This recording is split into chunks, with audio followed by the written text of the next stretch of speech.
Hello everyone, ఎలా ఉన్నారు అందరూ? Welcome to our channel. నేను మీ స్వప్న గోపీకృష్ణ. ఈరోజు ఈ వీడియోలో నేను ఈ తిరుమల శనివారాలలో కోరిన కోరికలు తీర్చే మన కలియుగ దైవం శ్రీ వెంకటేశ్వర స్వామిని ఎలా పూజించాలి అనే విషయాన్ని చెప్తాను, వినండి. శ్రీ వెంకటేశ్వర స్వామికి 7 శనివారాలు వ్రతం చేస్తే తప్పకుండా మన మనసులోని కోరికలన్నీ నెరవేరుతాయి. స్వామి కాపాడు మమ్మల్ని. ఇప్పుడు తిరుమలలో తిరుమల శనివారాలు జరుగుతున్నాయి కనుక వచ్చే శనివారమే ఆఖరి శనివారము. అది 16వ తారీఖు అక్టోబర్ అన్నమాట. సో ఈ లాస్ట్ శనివారం ఒక్కరోజైనా కానీ మీరు ఇలా వెంకటేశ్వర స్వామిని శనివారం రోజు పూజిస్తే మీ మనసులో ఉన్న కోరిక తప్పకుండా నెరవేరుతుంది. నేను తమ్నైల్లో 7+1 శనివారం అని చెప్పాను కదా, అంటే ఆపదల మొక్కులవాడు వడ్డీ కాసులవాడు కదండి. అందుకని 7 శనివారాలతో పాటు ఎక్స్ట్రాగా వడ్డీగా ఇంకొక శనివారం కూడా మనం పూజ చేయాలి. అంటే మొత్తంగా మనము 8 శనివారాలు ఈ వ్రతాన్ని ఆచరించాలి. ఈ శనివార వ్రతం ఆచరించాలి అనుకునే వాళ్ళు తెల్లవారుజామున 6 గంటల కల్లా పూజ అనేది పూర్తి చేసుకోవాలి.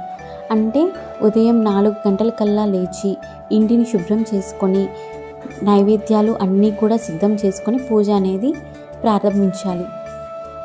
పూజ మొదలుపెట్టే ముందు ఒక పీఠాన్ని ఏర్పాటు చేసుకొని దానికి పసుపు కుంకుమలను రాసి అష్టదళ పద్మం ముగ్గు వేసి ఆ పద్మం ముగ్గు మీద ఒక తమలపాకుని ఉంచి తమలపాకు పైన కూడా పసుపు కుంకుమలు అక్షింతలు చల్లుకొని స్వామివారి ఫోటోని అక్కడ ఉంచాలి.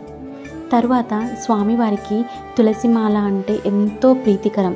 ఈ శనివారాల వ్రతం చేసేవాళ్ళు ఏ పూలు ఉన్నా లేకపోయినా తులసిమాలను మాత్రం తప్పనిసరిగా వేయండి.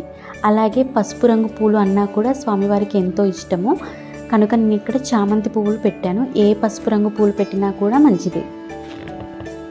ఇప్పుడు నా దగ్గర ఉన్న 3 నామాల విగ్రహాన్ని ఇక్కడ నేను ప్రతిష్ఠిస్తున్నాను. కమలం పువ్వులో నేను ఇలా స్వామివారిని ప్రతిష్ఠించాను. మీ దగ్గర ఇలా లేనట్లయితే, పువ్వు లేనట్లయితే తమలపాకుల మీద కూడా కొంచెం పసుపు కుంకుమలు వేసి స్వామివారిని ప్రతిష్ఠించవచ్చు.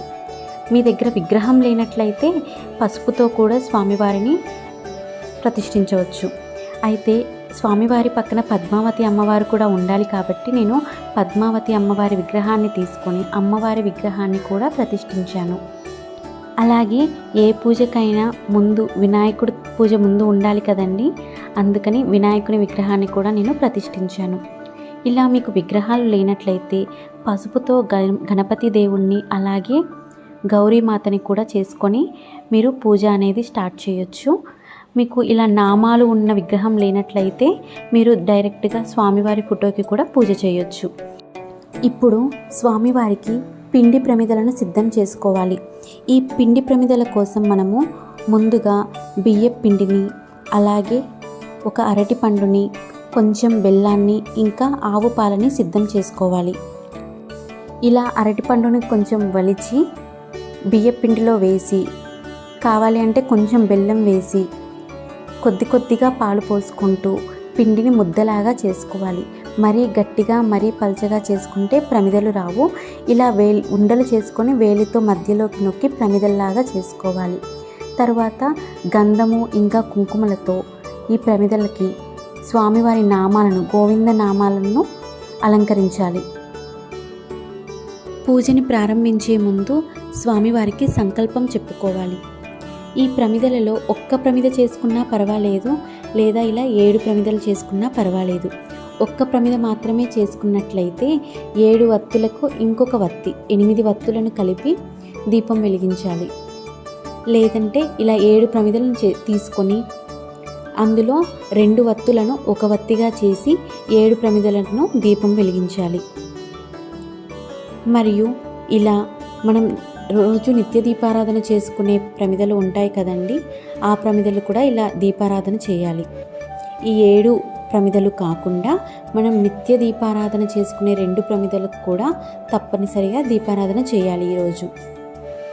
ఈ ప్రమిదలను ఆవు నెయ్యితో కానీ లేదా నువ్వుల నూనెతో కానీ వెలిగిస్తే అష్టైశ్వర్యాలు రావడమే కాకుండా లక్ష్మీదేవి ఆ ఇంటిలో కొలువై ఉంటుంది. తప్పకుండా ఇలా శనివారం రోజు మీరు వ్రతం చేసుకునే రోజు ఇంటి ముందు ఉన్న తులసి కోట ముందు కూడా ఒక దీపాన్ని వెలిగించి ఆవు నెయ్యితో కానీ నువ్వుల నూనెతో కానీ దీపాన్ని తప్పకుండా వెలిగించాలి.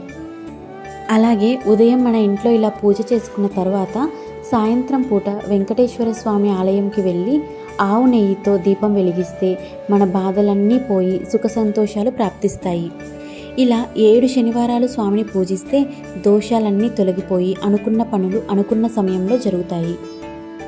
అలాగే ఈ స్వామివారి దీపాలను వెలిగించేటప్పుడు మరియు ఇంకా పూజ చేసేటప్పుడు ఓం శ్రీ వెంకటేశ్వర పరబ్రహ్మణే నమః, ఓం శ్రీ గోవింద పరబ్రహ్మణే నమః, ఓం శ్రీ నారాయణ పరబ్రహ్మణే నమః, ఓం శ్రీ వాసుదేవ పరబ్రహ్మణే నమః అనుకుంటూ మనం దీక్షను ప్రారంభిస్తే ఎలాంటి ఆటంకాలు లేకుండా ఆ దేవుడు కాపాడుతాడు. ముందుగా వినాయకునికి కుంకుమతో లేదా పూలతో ఇలా అష్టోత్తరాలు చేసి తర్వాత స్వామివారి పూజను ప్రారంభించాలి. ఈరోజు 108 సార్లు లేదా 1008 సార్లు గోవింద నామాలను మనం పర్యాయం చేస్తే చాలా మంచిది. ఓం నమో వెంకటేశాయ అని 108 సార్లు తప్పకుండా ఈ మంత్రాన్ని జపించాలి. ఇవి పూలు చూశారు కదా, ఇవి పారిజాత పూలు. ఎక్కువగా వెంకటేశ్వర స్వామి ఆలయంలో మనకు కనిపిస్తూ ఉంటాయి. ఈ పూలంటే స్వామివారికి చాలా ప్రీతి. ఈ పూలతో 108 సార్లు ఓం నమో వెంకటేశాయ అనుకుంటూ జపిస్తూ మనం స్వామివారిని అర్చించిన లేదా వెంకటేశ్వర స్వామి అష్టోత్తరం ఉంటుంది కదండి, అది చదువుకున్నా పర్వాలేదు. ఇలా స్వామివారిని అష్టోత్తరాలతో ఈ పువ్వులతో పూజిస్తే మన కోరికలన్నీ నెరవేరుతాయండి. ఈరోజు పూజ అయిపోయిన తర్వాత స్వామివారికి తలిగను సమర్పించాలి. తలిగ అంటే 5 రకాల అన్నంతో చేసిన ప్రసాదాలు, నైవేద్యాలు ఉంటాయి కదా, పులిహార, దద్దోజనం, పరమాన్నం, కట్టె పొంగలి, ఇంకా చక్కెర పొంగలి, ఇలా అన్నీ కూడా 5 రకాల అన్నంతో చేసిన పదార్థాలను పెట్టి, అలాగే గారెలు, అన్నంలో తెల్ల అన్నంలో సాంబారు వేసి స్వామివారికి తలిగ పెడతారు. తలిగ అంటే ఇది నైవేద్యం, ఎక్కువగా తమిళనాడు వాళ్ళు చేస్తూ ఉంటారు. నేనైతే ఇక్కడ ఈరోజు పులిహార ఇంకా వడపప్పు సమర్పించాను స్వామివారికి. ఇలా పూజ ముగించుకున్న తర్వాత స్వామివారికి టెంకాయని కొట్టి అలాగే హారతినిచ్చి స్వామివారి హారతి పాట పాడుకుంటే ఇంకా మంచిదండి. హారతిని ఇచ్చిన తర్వాత మన మనసులో ఉన్న కోరికను స్వామివారికి నివేదించాలి. ఇలా 7 శనివారాలు ప్లస్ ఇంకొక ఎక్స్ట్రా ఒక శనివారం, మొత్తం 8 శనివారాలు తప్పకుండా చేయాలి. ఈ వ్రతాన్ని ఆడవారు లేదా మగవారు ఎవరైనా చేయవచ్చు. కానీ ఈ వ్రత కాలంలో ధూమపానం, మత్తు పదార్థాలు, మద్యము, మాంసాహారము సేవించకూడదు. దాంపత్యానికి దూరంగా ఉండాలి. అలాగే సాత్విక ఆహారం ఉత్తమం. అలాగే నుదుటిన తిరునామాలు, అలాగే పసుపు వస్త్రాలను కట్టుకొని స్వామివారికి పూజ చేస్తే మంచిది. ఈ నియమాలన్నీ తప్పకుండా పాటించాలని ఏమీ లేదండి. మన ఓపికను బట్టి, అలాగే ఒక్కొక్క ప్రాంతం వారు ఒక్కొక్క రకంగా పూజిస్తూ ఉంటారు. మనం ఖచ్చితంగా చేయవలసిన నియమం ఏమిటి అంటే తప్పకుండా ఉదయం సాయంత్రం మనం స్నానం చేసి స్వామివారిని గోవింద నామాలతో ధ్యానించాలి. ఓం నమో వెంకటేశాయ అని 108 సార్లు లేదా 1008 సార్లు తప్పకుండా మనము ఈ మంత్రాన్ని జపించాలి. అలాగే ఈరోజు ఎదుటి వారిని మన మాటల చేత కానీ చేతల చేత కానీ బాధింపకూడదు. దీక్షా కాలంలో ఎవరినైనా పిలిచేటప్పుడు గోవింద అని పిలవాలి. ఉపవాస కార్యక్రమాన్ని తూచా తప్పకుండా భక్తిగా నిష్టగా పాటించాలి. ఈ వ్రతాన్ని అన్ని వర్ణాల వాళ్ళు ఆచరించవచ్చు. ఆచరించిన వారు స్వామివారి కృపా కటాక్షం వలన తలచిన కోరికలన్నీ నెరవేర్చుకొని సకల సుఖాలు పొందవచ్చు. ఇదండి ఈరోజుటి పూజా విధానం. మీకు కనుక ఈ వీడియో నచ్చినట్లయితే లైక్ చేయండి, షేర్ చేయండి. అలాగే మీకు ఏమైనా డౌట్స్ ఉంటే నన్ను కామెంట్ సెక్షన్లో అడగండి, తప్పకుండా రిప్లై ఇస్తాను. నా మరిన్ని వీడియో అప్డేట్స్ కోసం నా ఛానల్ని సబ్స్క్రైబ్ చేసుకొని పక్కనే ఉన్న బెల్ ఐకాన్ని క్లిక్ చేయండి. అప్పుడు నేను ఫ్యూచర్లో ఏ వీడియోస్ పెట్టినా కూడా మీకు వెంటనే నోటిఫికేషన్లో కనిపిస్తుంది. థ్యాంక్ యూ సో మచ్ అండి. Thank you for your support.